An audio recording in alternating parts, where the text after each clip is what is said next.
Mr. Hodge. Since 1967, Anguilla has gone from an unnamed dot on the Caribbean map to a stable, world-renowned destination, with our land being considered some of the most valuable in the world.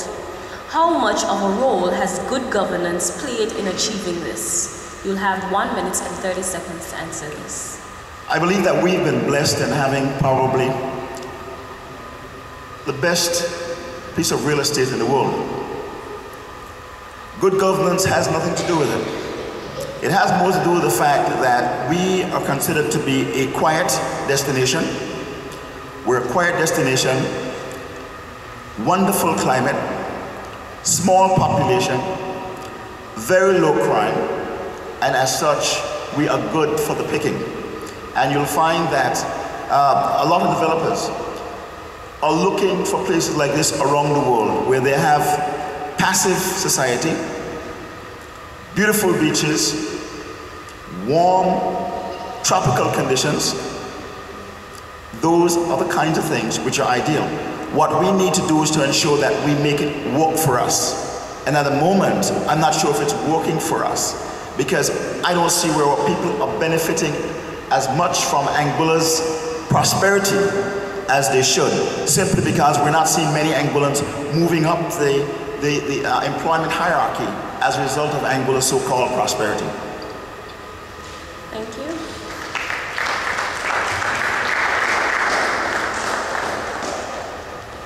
Mr. Hodge, you are obviously a critic of the ruling party.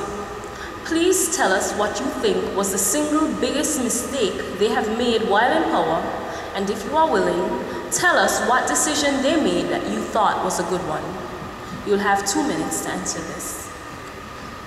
I think the single biggest mistake the government has made, quite frankly, is that they have irresponsibly and recklessly alienated a significant amount of Anguilla's land.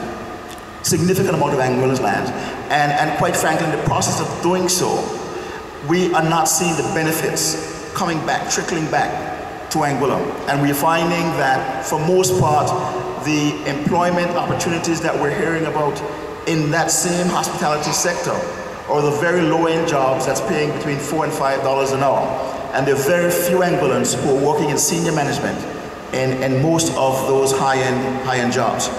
In terms of what the government did that was good, it's very difficult to find any, but I think the golf course is a good idea.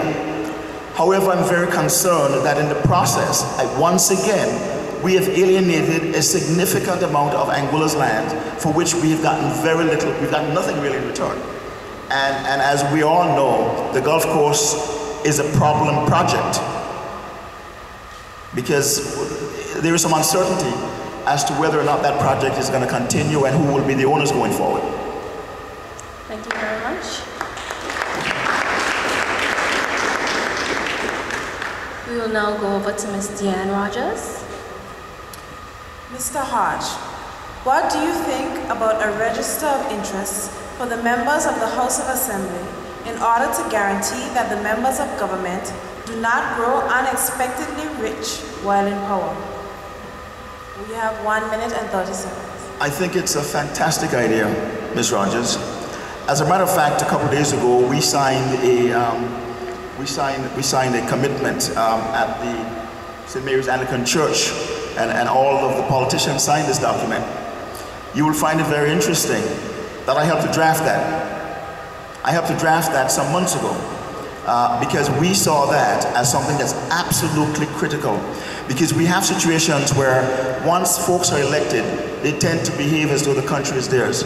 And there's a need for ethics and transparency and total openness in government. So I'm totally supportive of that, and I wish it had happened a few years ago. We probably would have saved the island.